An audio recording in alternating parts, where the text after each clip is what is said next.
Another thing to come out of our reporting, the formation of a wrong way task force. The Texas Alcoholic Beverage Commission, or TABC, is a part of that task force. And today, investigative reporter Brian Hoffman attended a meeting held by TABC with local bar owners to go over safe practices and what they should be looking out for to ensure they don't overserve. For some, this was a refresher course, and for others, it was actually the chance to touch base with TABC agents and maybe find out what they could do to further educate their own staff to reduce not only over-serving, but also the potential for intoxicated drivers to get behind the wheel. It's just good. It's a good refresher. It's a good reminder of what can happen. It's a good reminder of the battles, and challenges we face every day being in this industry. Our reports show that the majority of wrong-way crashes over the Harbor Bridge involved alcohol. And we're told the most recent double fatal crash had the driver coming directly from a company party at a local bar.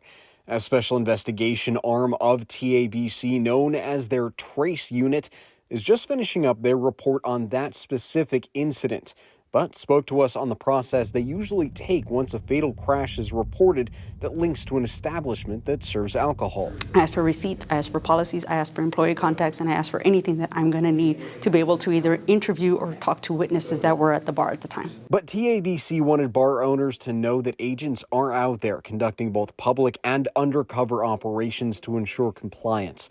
However, they did tell me that while the number of applications for liquor licenses has increased by over 10,000 statewide, their local presence has been reduced from around a dozen agents to 2.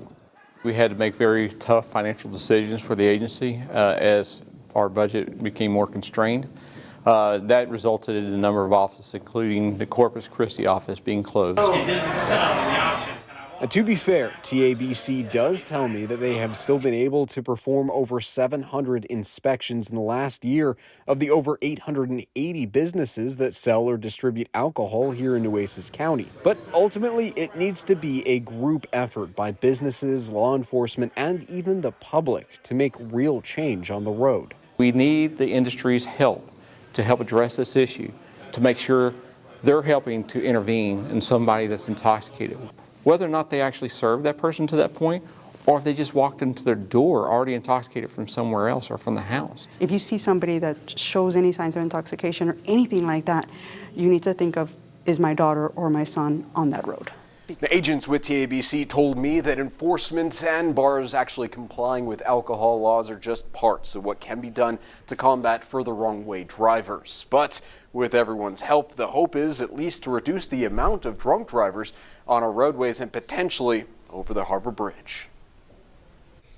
All right, and to catch up on all of our Facing Danger coverage, click that QR code you see right there on your screen. It's going to take you to our Facing Danger reports, our Facing Danger tab on our website, and there you can see all the extensive work that we've done so far, and we promise more is on the way.